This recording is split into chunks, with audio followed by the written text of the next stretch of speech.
আপনারা কি জানেন কিয়ামতের ময়দানে আল্লাহর কাছে বান্দা কোন আমল করলে হিসেব ছাড়া জান্নাতে যাবে? জানেন কেউ? বলতে পারেন কেউ?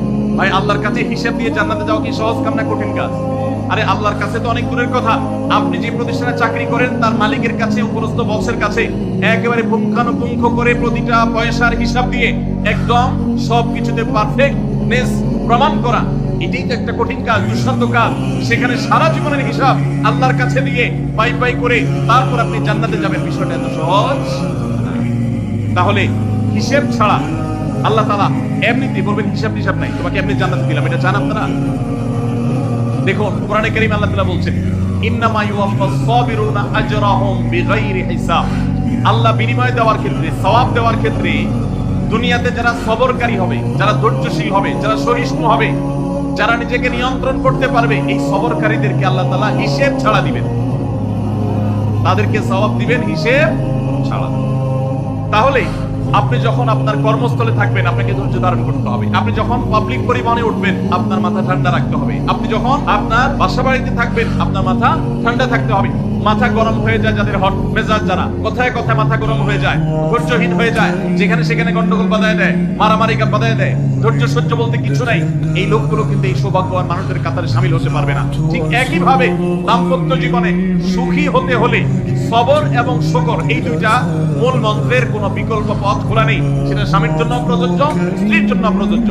স্বামী হিসেবে আপনি স্ত্রী অনেক অনিয়মতা দেখতে পাবেন, অনেক কিছু দেখতে পাবেন, আপনার আকাঙ্ক্ষা, আপনার চাহিদা, প্রত্যাশার বিপরীত আপনাকে সবর করতে হবে। ভাইরা আমার, আমাদের প্রিয় নবী সাল্লাল্লাহু আলাইহি ওয়াসাল্লামের দাম্পত্য জীবনে কিন্তু টুকটাক সমস্যা হয়েছে। আপনারা মনে করতে পারেন নবী সাল্লাল্লাহু আলাইহি ওয়াসাল্লামের ঘর, তার স্ত্রীগণ সাহাবী, তারা উম্মুল মুমিনিন আমাদের মা, এত মর্যাদাবান মানুষ তারা, তাদের আবার ঝামেলা হয়েছে।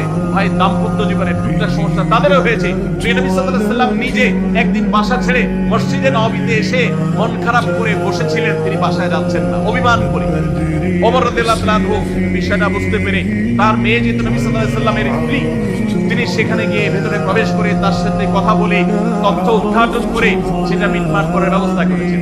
স্বয়ং নবী করিম সাল্লাল্লাহু আলাইহি ওয়াসাল্লামের জামাতা, ইসলামের চতুর্থ খলিফা আলী রাদিয়াল্লাহু তাআলা আনহু, তার মতো এত মর্যাদাবান মানুষ, তার ঘরে স্ত্রী হিসেবে আছেন কে? মুহাম্মদ সাল্লাল্লাহু আলাইহি ওয়াসাল্লামের মেয়ে, জান্নাতে নারীদের সর্দার ফাতেমা রাদিয়াল্লাহু তাআলা আনহা। এত বড় মানুষ তারা, স্বামী স্ত্রী দুইজন, দুই দিককার নেতৃত্বে, একজন যুবকদের নেতৃত্ব দিবে, আরেকজন জান্নাতি যুবকদের, নারীদের নেতৃত্ব দিবে। এত বড় মর্যাদাবান মানুষ, তাদেরও দাম্পত্য জীবনে কিন্তু টান হয়েছে।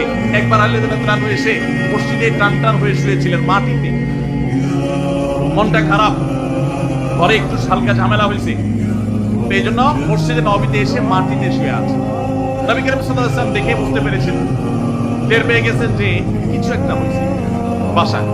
তখন তিনি জামাইকে ডেকে বললেন, কুমিয়া আবা তুরাব, এ মাটির বাপ, মাটিতে শুয়ে আছে। এই জন্য রসিকতা করে বললেন, এই মাটির বাপ, উঠো, দাঁড়াও, দেখি কি হয়েছে বলো।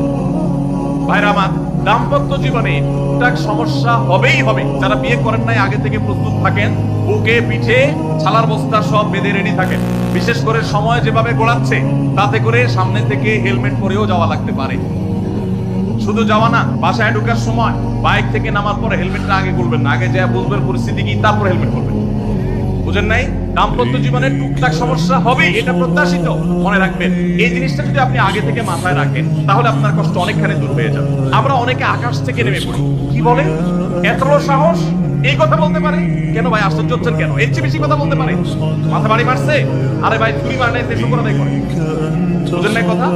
একই কথা বোনদের জন্য প্রযোজ্য। আমার মা বোন যারা শুনছেন তাদেরকেও বলছি, আপনার স্বামীর একটা কথা শুনে আপনি আকাশ থেকে নেমে পড়ছেন, আকাশ ভেঙে পড়ছে মাত্র, কি এটা বললো সে, আপনি ডিপ্রেসড হয়ে যাচ্ছেন। আরে বোন, ডিপ্রেসড হচ্ছেন কেন? এটা কেন? আরো শক্ত কথা আপনাকে বলতে পারে, এটা আপনি মাথায় রাখেন, কারণ দিন শেষে তিনি মানুষ, তার ভুল হতে পারে, একটা সময় তিনি তার ভুল বুঝতে পারেন।